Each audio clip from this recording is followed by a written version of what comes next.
No sé si se sabe lo que se siente al morir estrangulado, pero lo que sí sabemos es que mucha gente, Juan José Chezoro, muy buenas. Hola, muy buenas noches. Dice que la Ouija es peligrosa. Bueno, la Ouija hay que tener en cuenta que realmente estamos ante un icono del siglo XX y va camino de ser también un icono del siglo XXI. Y fíjate que ahora hemos pasado de esos tableros parlantes como son la Ouija a las tablets. Y sin embargo, algo tan sencillo y tan poco sofisticado como la Ouija nos sigue cautivando. Y bueno, como tú dices, es peligroso. Yo creo que sobre todo ocurre igual que cuando alguien juega a la consola o juega al rol. El problema no lo tiene tanto el juego como la persona que juega. Si la persona que juega ya presenta determinadas vulnerabilidades psicológicas o un perfil psicológico muy particular, pues incluso jugando al fútbol se puede convertir en alguien, ¿no?, absolutamente una persona muy agresiva. O sea que yo creo que, ya digo, el problema quizás es más bien el sujeto que el objeto. Es poco político, pero es la verdad. No es peligrosa la Ouija por muchas cosas y muchas razones, entre otras porque la han practicado y la practican millones de personas en todo el mundo y no ocurre nada que sea consecuencia de algo que no existiera antes en la mente de los participantes. Cuando alguien está desequilibrado, bueno, la Ouija puede desencadenar ciertas conductas, pero nunca está en el origen de esas conductas. Claro, yo por eso digo que sobre todo el tema está en el sujeto. Es cierto que lo que predispone o lo que facilita o induce la Ouija es a trabajar con ciertos estados disociativos y ahí corremos un riesgo, porque lo que sí que está claro es que uno se pone en contacto con algo desconocido cuando empieza a practicar la Ouija. La cuestión está en si ese algo desconocido es algo externo o interno al sujeto. ¿Qué es lo que dice la ciencia después de además llevar más de 100 años investigando la Ouija y otra serie de objetos similares? Pues que realmente lo que estamos haciendo es conectar con una parte de nuestra mente y a través de una serie de micromovimientos y una parte no consciente es lo que se manifiesta a través de la Ouija. ¿Qué es lo que dice un poco el acervo popular? Pues desde los espíritas o los espíritus cuando en el origen de la Ouija a también los extraterrestres. También la Ouija se ha utilizado en muchas ocasiones para hablar con supuestos alienígenas, ¿no? Y recientemente se sigue haciendo. El acervo popular también dice que Ouija significa sí, sí, porque oui es sí en francés y ja es sí en alemán. No deja ser acervo popular una de las muchas mentiras establecidas sobre la Ouija, porque no significa eso, ¿no? Claro, ahí ya ha habido nuevos estudios. Hay un gran investigador de la historia de la Ouija, que es Robert March, y este autor sí que ha conseguido, al parecer, desvelar el origen de la palabra, y como tú dices, no tiene nada que ver. Ese origen de la Ouija o Ouija, ¿no?, sería el ya alemán, sí que parece que fue una especie de explicación que se dio posteriormente cuando se quedó al frente de la empresa que fabricaba las Ouijas, era William Falt. Este hombre parece que se atribuye ese origen porque él no estaba realmente en la creación de la Ouija, sino que se produjo mucho antes. Parece ser que cuando se produce ese nacimiento de la Ouija es porque le preguntan al propio tablero cómo se llama en una sesión de Ouija. Y son los propios creadores, los propios, vamos a decir así, inversionistas o inversores en la Ouija, que no eran por sí mismos espíritas, no practicaban el espiritismo, pero sí que vieron realmente, y ahí sí que tenían mucha lucidez, vieron un buen negocio. Y entonces, haciendo una de esas sesiones y probando el objeto, para ellos el juego que estaban realizando, le preguntan a la Ouija y la Ouija responde precisamente eso, dice Ouija. Y dice que la traducción, preguntando también a la propia Ouija, era algo así como buena suerte, al parecer como utilizando un viejo dialecto egipcio.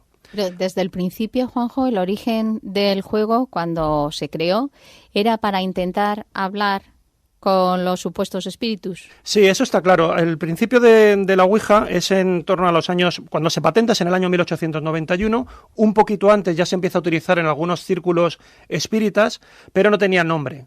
El nombre era el tablero de Kennard, porque Charles Kennard era el que la creó, el que la empezó a utilizar. Y viene como un objeto que va evolucionando dentro de lo que era una gran carrera tecnológica por hacer que la comunicación con el más allá fuera muy fluida. Ahí hubo grandes ingenieros, por ejemplo, os pongo un caso, el creador de la máquina de escribir moderna era también espírita, y la máquina de escribir parece que estuvo muy influida por la necesidad de crear un sistema de escritura automática a través de la mediunidad, ¿no? Bueno, pues dentro de esos mecanismos, de esos dispositivos que se crearon, para, ya digo, hacer esa comunicación muy fluida, para hacer que se pasara de la comunicación binaria, que era la original, que era por medio de golpes, y que solamente podíamos saber algo así como el punto y la raya del Morse, que era el sí o el no, un golpe era sí, dos golpes eran no, por ejemplo, pues buscar sistemas más sofisticados, y que además hicieran una transcripción directa de la información. Y así es como surge la Ouija. Pero en esa sesión mediúnica, como digo, se identifica por sí misma la Ouija como con ese nombre, pero ahí es donde surge el trabajo de este investigador que comentaba, de Robert March, que rebuscando en artículos antiguos se encontró con que una de las participantes, que era Helen Peters, que estaba en esa sesión mediúnica con la Ouija, llevaba colgado un objeto con la figura de una mujer y debajo ponía Ouija. Entonces, otro de los asistentes, Charles Kennard, el creador de la Ouija en sí misma, del tablero parlante, le preguntó a Helen si de alguna manera ella había proyectado ese colgante que tenía en la sesión mediúnica. Ella dijo que no. ¿Quién era esta Ouija que aparecía ahí? Bueno, pues esa Ouija era realmente una mujer que era una escritora un tanto excéntrica, pero también una gran activista feminista de la época, de finales del siglo XIX, que era muy conocida sobre todo entre las lectoras. Hacía muchas novelas románticas, novelas de aventuras, pero también lo que hacía era también ensayos críticos, como digo, muy reivindicativos. Y entonces era muy seguida por las mujeres de la época. Entonces es posible que Helen llevara un colgante de esta mujer y que de alguna manera eso se mezcló en la sesión mediúnica y ella misma no se dio cuenta, como decimos que se manifiesta ese conocimiento inconsciente a través de la Ouija, pues quedara reflejado ahí en el tablero parlante y por lo tanto tenemos esa denominación. Hay otra segunda teoría que no está muy aceptada, pero que también, bueno, es para tenerla en cuenta, y es que había unos amuletos supuestamente procedentes de Egipto o inspirado en Egipto, que esos amuletos también tenían algo así como Ouija en la denominación. Y se piensa que a lo mejor también lo que vio colgado del cuello de Helen era realmente este tipo de amuleto, en lugar de una alusión a esta mujer, porque no queda claro realmente ese amuleto a quién representaba. Ya digo que estos son análisis posteriores de este investigador, de Robert March. Y además nace un momento la Ouija, un momento que es importante. Podemos pensar que era otra cosa, pero es que el espiritismo, cuando nace la Ouija, era un movimiento espectacular, afectaba a muchísimas personas, era una auténtica religión, lo que queramos decir, pero científicos de primer nivel, gente del mundo intelectual, el espiritismo gustaba a todos. En Estados Unidos, en los años en los que se crea la Ouija, en los que aparece, ya estoy diciendo pues en torno al año 1890, se calcula que había 11 millones de espíritas practicantes y 35.000 médiums, solo en Estados Unidos. El espiritismo entonces era realmente un movimiento religioso, que es quizás como ahora ha quedado, pero también era un movimiento social y político, era un movimiento utópico. Era un movimiento que defendía el internacionalismo, que defendía la igualdad entre hombres y mujeres, la eliminación de los ejércitos, la eliminación de las fronteras. Se movía mucho en una corriente muy próxima a lo mejor al socialismo utópico y, como digo, o al anarquismo. Eran dentro de ese gran flujo de movimientos revolucionarios que querían transformar la sociedad. O sea que, y a él acudieron también, como tú señalabas, científicos, literatos, gente muy culta, porque realmente entendían que era una superación de las religiones antiguas y que se podía establecer un nuevo orden social, y también los propios espíritas lo defendían como una nueva ciencia, porque era la primera vez que lo sobrenatural se podía tratar de manera empírica. Por eso abrían las sesiones espíritas a que las investigaran los científicos, cosa que hoy, por ejemplo, no ocurre tanto. Ahora son mucho más recelosos, ¿no?, a enseñar las sesiones mediúnicas y lo que ocurre dentro. Y lo que ocurre dentro en muchas ocasiones son sucesos extraños. Hemos hablado de algunos de ellos. Nos vas a contar pues algunos casos que pueden ser importantes y que pueden hacer pensar. Por ejemplo, aquella persona que a través de la Ouija prácticamente toda su vida estaba dirigida por la Ouija hasta su propio divorcio. ¿Cómo fue aquello? Pues ya en 1905 tenemos un caso, es Mabel, su marido, cuando se quiere separar de ella y pide el divorcio y sobre todo solicita la custodia de una hija que tenían de 6 años, lo que dice es que está totalmente pues condicionada por la Ouija. Toda la vida de Mabel se condicionaba, se regía por la Ouija. No hacía nada más que consultar todas las cuestiones, tanto para sí misma como para su marido, como para su hija. Y ya digo, eso fue uno de los primeros casos en los que se ve esa influencia de la Ouija en la vida cotidiana, ¿no?, hasta un punto de dependencia. Ahí es donde vemos también los peligros que decimos que puede tener la Ouija, pero como cualquier otra obsesión que puede afectar a la persona. Peligros y también beneficios, por lo menos los que sintieron los beneficiados cuando se resolvieron algunos crímenes, porque se ha llegado a utilizar la Ouija en la investigación policial. Sí, hay algunos casos muy chocantes y muy antiguos ya. Por ejemplo, ya en los años 20, parece que en Nueva York, cuando trataron de investigar el caso de un jugador de esa ciudad, la policía ya a la desesperada trató de acudir a la Ouija para hacer esa investigación. Ha habido casos más rocambolescos y muy recientes, en contra de lo que pudiera parecer. En el año 94, en Inglaterra, hubo que repetir un juicio de una persona que tenía a sus espaldas la acusación de haber asesinado a un matrimonio. Pues hubo que repetir el juicio porque 4 miembros del jurado, cuando estaban en el hotel, cogieron una copa de vino, la dieron la vuelta y empezaron a preguntar por el veredicto que les asesorara en mitad de la reunión. Se enteró el juez y naturalmente consideraron que era un método bastante improcedente de dictar sentencia o de dictar veredicto en este caso, y hubo que repetir el juicio, y en ese segundo juicio fue condenado a la pena perpetua en Inglaterra este asesino. Y en ocasiones, sin embargo, también se ha utilizado para todo lo contrario. Cuando la Ouija dice a alguno de los participantes, y eso ha ocurrido, haz esto, cómete determinada cosa, y esa cosa es un crimen, eso es un asesinato, es algo malvado, bueno, pues eso ha ocurrido también. También ha inducido, podríamos decir así, algún tipo de crimen, cuando ya te quedas absolutamente fascinado por este objeto y consideras, como hemos comentado antes, que realmente es un oráculo de la verdad, pues existe esa vinculación, pues puede llegar realmente a inducir un crimen. Y hay un caso también histórico, que además convulsionó la prensa norteamericana en 1930, 2 mujeres indias, además, que estaban en la reserva, en Búfalo. Una de ellas sí que era una especie de chamana y sanadora dentro de esa comunidad, la otra era una viuda que además era profesora en las escuelas de la reserva. Empezaron a preguntar por qué había ocurrido con el difunto marido de una de las participantes en la Ouija. Y la Ouija comentó, y se supone que se habían puesto en contacto con él y se manifestó a través del tablero, pues resulta que el marido dijo que realmente le habían asesinado.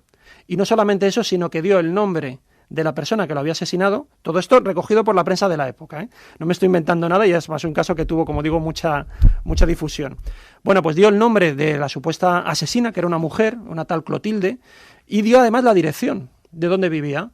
Y resulta que efectivamente había una mujer que respondía a esas señas en esa localidad que había aparecido en la Ouija. Y bueno, ni cortas ni perezosas, cogieron a estas mujeres y mataron a esta mujer con un martillo. Además, antes de matarla, dijeron ciertas palabras en una especie de inglés un poco confuso, que demostraba que quizás no lo manejaban demasiado bien, y eso es lo que dio las pistas de los testigos para saber que estaban ante unas mujeres indias. Y fueron acusadas, confesaron al final el homicidio, y dijeron que todo había sido guiado a través del tablero parlante, ¿no?, de la Ouija. Antes comentabas que de alguna forma el tablero te conecta con tu mente. Abre ahí como una pequeña puerta. Entonces, en el tráiler de la película sonaba como que la niña, cuando conecta jugando a la Ouija, pues que empieza a escribir en un idioma que supuestamente ella no conoce.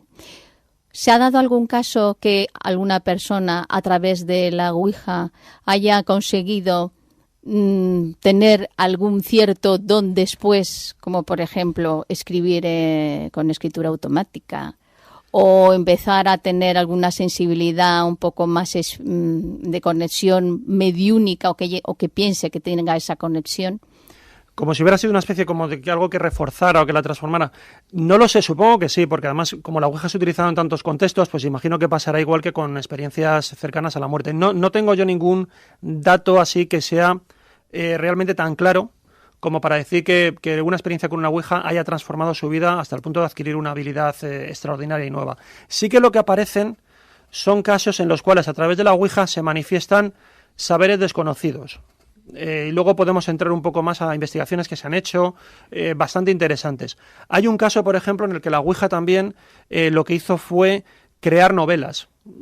Hay una gran autora que es muy conocida, y esta mujer llegó a contactar con un fantasma que bueno, era Per Carran, y esta mujer llegó a contactar con un fantasma que era Patty Ainsworth. Se supone que era un fantasma del siglo XVII, y en conexión con este fantasma llegó a escribir unos 5.000 poemas, varias novelas. Se habla de unas 400.000 palabras en total, en 25 años de conexión.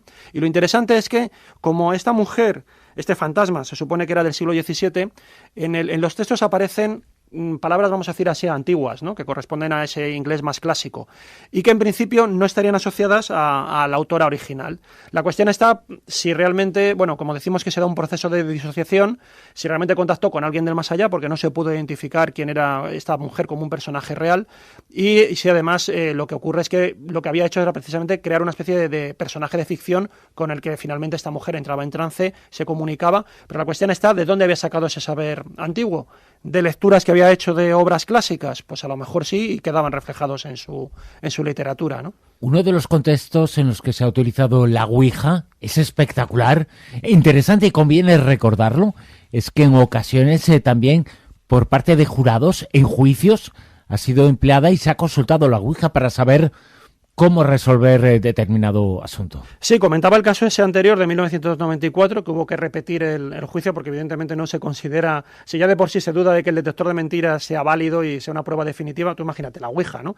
O la propia hipnosis, cuando muchas veces hemos hablado de la regresión como un método para extraer la verdad de un posible suceso. Pero hay un caso mucho más curioso, que da bastante que pensar, por eso comentaba que realmente, y bueno, vosotros también lo señalabais, que realmente está mucho más extendido de lo que parece, y es que en 1999 se mandó declarar en una comisión antiterrorismo a Romano Prodi, que todos sabemos que fue durante muchos años, fue durante creo 4 o 5 años, fue presidente de la Comisión Europea.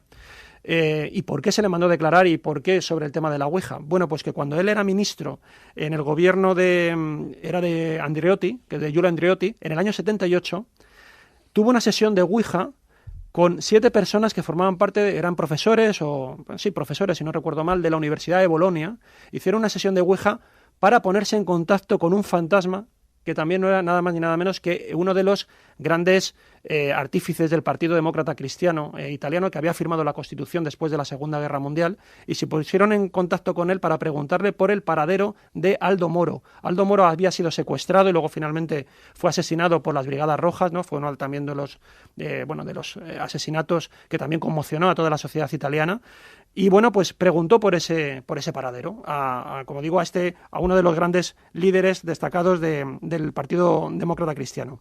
Y la respuesta que dio la Ouija era que Aldo Moro se encontraba secuestrado en 3 localidades, o por lo menos salieron 3 lugares: Viterbo, Bolsena y Gradoli. Cuando empezaron a mirar esto de Gradoli qué era, se dieron cuenta que era una pequeña localidad próxima a Viterbo. Y él pasó la información, Romano Prodi pasó la información a las autoridades, a las fuerzas de seguridad de Italia, y efectivamente empezaron a peinar el lugar, peinaron el pueblo, y no encontraron nada. Pero qué curioso que tiempo después, cuando ya se destapó y se hizo la investigación de qué es lo que había ocurrido con Aldo Moro, se descubrió que Aldo Moro había estado en un lugar que era efectivamente Gradoli, pero que no era una localidad, era una calle de Roma. Y entonces, bueno, la cuestión quedó ahí. Efectivamente estuvo ahí durante un tiempo, justo además más o menos en el periodo en el que se hizo la Ouija, o sea que si hubieran hecho una redada en esa calle, que además se había examinado bastante, y justo el lugar, el departamento, el piso donde estaba Aldo Moro fue uno de los lugares que al final no se revisó, bueno, pues hubieran dado con él. La cuestión está, y ahí queda un poco la duda, de ¿qué pasó? ¿Cómo consiguió manifestarse? ¿Había algún confidente dentro del círculo? Ahí claro, ¿qué fuerza fue la que intervino? ¿Quién habló a través de la Ouija? ¿Alguno de los participantes de forma inconsciente o alguien externo? Ahí es lo que unos piensan, es que hubo acusaciones por parte de algunos de los senadores que comentaron que quizás lo que había hecho Romano Prodi era enmascarar o adornar una fuente fiable. De alguna manera le pudo llegar esa información y él dijo que había sido la Ouija. Eso es una cosa que Romano Prodi nunca ha reconocido, y dicen que efectivamente en torno conjunto además a esas otras personas, que como digo no eran cualquiera, eran profesores de la Universidad de Bolonia, pues bueno, en esa sesión mediúnica salió esa información. Hubiese quedado más claro si en la Ouija hubiesen dicho, ¿pero es un pueblo o es una calle? Sí. Entonces ya vamos. Claro, la cuestión es si Romano Prodi sabía esa información, ¿por qué no especificó más? ¿Y por qué dejó que buscaran en un sitio equivocado, ¿no? Entonces ya digo, como todo queda un poco en el aire, habrá que preguntar a la Ouija a ver si nos dice la verdad. De todas formas, se certifica que la Ouija es algo más que un juego. Sí, luego si eso podemos comentar justo algunas investigaciones que se han hecho y que, como digo, yo creo que nos ponen en contacto con lo desconocido, pero no con ese desconocido que hay fuera de nosotros, sino que hay dentro y que seguramente también es muy poderoso y muy enigmático. Ahora mismo nos lo cuentas, después de las noticias de las 2, la primera vez que hay noticias a las 2 esta noche, una noche en que a las 3, cuando sean las 3, volverán a ser las 2. Como siempre, Onda Cero está durante toda la noche, hoy una hora más con todos vosotros. Ahora con la información, ahora con la actualidad. Una hora que será la primera vez que estemos entre 2 y 3, porque estaremos en 2 ocasiones esta noche. Haremos un auténtico viaje en el tiempo, y sobre viajes en el tiempo hablaremos con Miguel Pedrero. También estaremos hablando de la KGB y de la KGB en España en materia reservada 2.0 con Fernando Rueda dentro de unos instantes. Pero todavía nos quedan unos minutos para intentar averiguar qué hay detrás de la Ouija.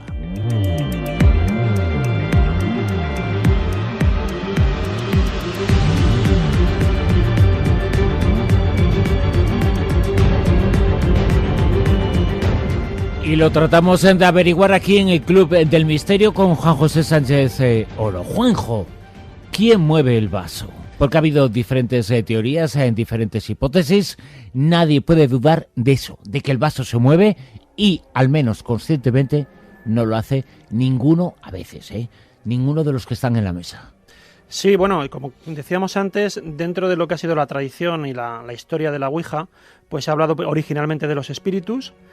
También se ha hablado, como decía también, cuando ya empieza a ver un poco la ola de la ufología, se habla también de los alienígenas. Hay muchos casos también de Ouija. Por ejemplo, hace no mucho tenéis aquí a David Cuevas con su libro Dossier de lo Insólito, y allí entrevista a un buen amigo, Antonio Runa, que él tuvo una experiencia con la Ouija, que además que bueno le cautivó bastante, tanto a él como a un amigo suyo, donde trabaron amistad con una especie de alienígena, no solamente con uno, sino con varios, pero sobre todo con uno, que ya les llegó a condicionar muchísimo su vida, se llegó a convertir en una auténtica obsesión la Ouija. Llegaron a practicar también la Ouija, porque habitualmente comentamos que la Ouija se practica en compañía de otras personas, pero también la puedes practicar tú solo, o sea que el enganche puede ser total. Y en esa entrevista, es muy, muy jugosa, narra, ya digo, ese enganche que tuvieron con la Ouija, y ahí describían este supuesto ser que realmente procedía de otra dimensión o de otro lugar del espacio y de otra civilización, y manteniendo conversaciones y describiendo cómo era realmente ese otro mundo, ¿no? Y luego también, más recientemente, se ha hablado de que la Ouija, y por eso lo difunden también determinados grupos religiosos, detrás de la Ouija está el diablo. El gran cambio en el cual parece que se asocia la Ouija con el diablo, con las fuerzas así malignas, parece ser, según los expertos, que tuvo mucho que ver con El Exorcista, con la película El Exorcista, a partir de, creo que es del año 73, a partir de una escena en la cual se explica, ¿no? Explica la niña, explica a su madre cómo funciona el tema de la Ouija, pues según también los expertos dicen que pasó algo así como con la ducha y Psicosis, que nadie tenía miedo a las duchas hasta que empezó a surgir la película Psicosis. Pues algo por el estilo. Lo que pasa es que esto ha sido muy aprovechado por los grupos religiosos de diferente signo, pero sobre todo de signo cristiano en sus distintas versiones católicas y protestantes, y ahora mismo se considera que realmente es una de las puertas a través de las cuales el diablo puede hacer acto de presencia en las personas.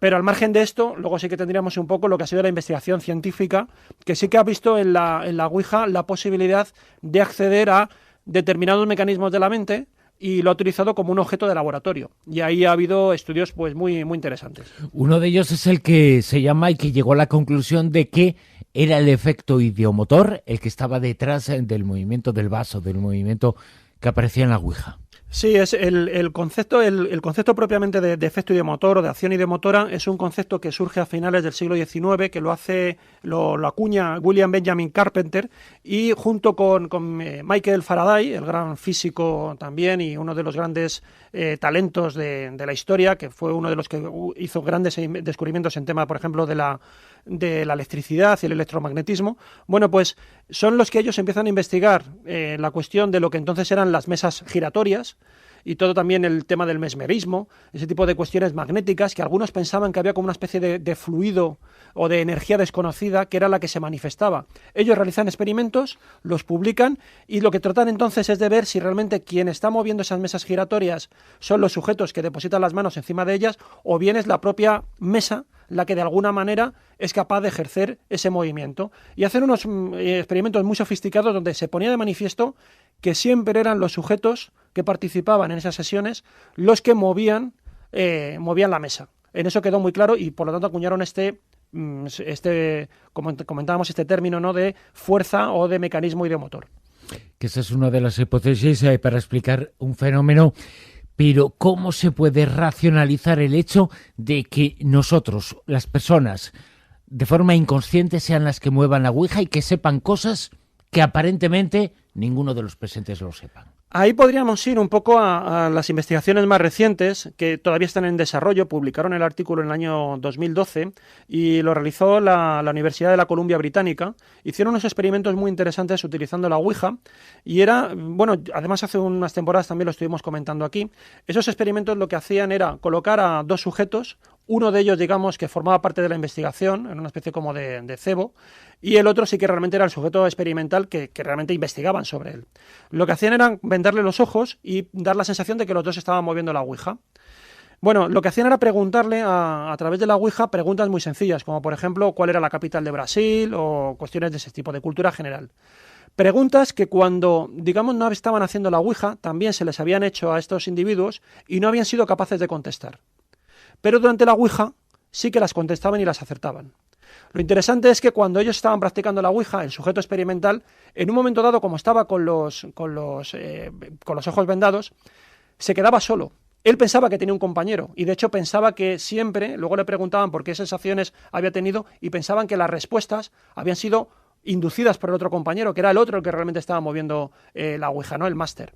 Y sin embargo, él estaba absolutamente solo y estaba contestando, y contestaba por encima de un 60% o casi un 70%, cuestiones que en principio él no sabía o creía que no sabía. La reflexión de los psicólogos que están haciendo esta investigación es que piensan que nosotros tenemos diferentes niveles de procesamiento de la información. Se sabe también desde hace mucho tiempo que existe un consciente por lo menos y un inconsciente o un no consciente, aunque se denomina de diferentes maneras. Pero lo que ellos piensan es que de alguna manera también procesamos la información de distinta forma. Y cuando estamos trabajando con la Ouija, aflora ese otro saber oculto, ese inconsciente, y podemos acceder a eso que sabemos que no sabemos, que creemos que no sabemos. Y eso ellos piensan que pueden desarrollar el método porque piensan que quizás algunas enfermedades pueden estar manifestándose a distintos niveles. Por ejemplo, el Alzheimer. Ellos piensan que se puede utilizar para detectar el Alzheimer porque a lo mejor resulta que si tú haces una Ouija y cosas que tú deberías saber no salen ahí a relucir, a lo mejor es que el Alzheimer te está afectando a ese nivel inconsciente y no se está manifestando en el consciente. O sea, como una especie de detector anticipado de la enfermedad a través de la Ouija, que ya digo, de alguna manera quedar ahí reflejado, ¿no? Eso es lo que ellos quieren desarrollar y por eso están ahora mismo, además, recaudando dinero para seguir con las investigaciones. ¿En alguna de esas investigaciones han hecho electroencefalogramas, como en otras ocasiones, para ver si hay alguna actividad cerebral diferente según se está intentando conectar con lo que sea a través de la Ouija? Quieren hacerlo. Yo en este caso, por ejemplo, con Ouija no creo que lo hayan hecho. Lo más que se ha hecho ha sido, sobre todo, lo que se ha buscado era identificar realmente la causa. Aquí en España, por ejemplo, la Sociedad Española para Psicología, vosotros también entrevistasteis a Ramos Perera, que era el presidente de la Sociedad Española para Psicología. Ellos en los años 70, finales de los 70 y los 80, tienen una Ouija electrónica.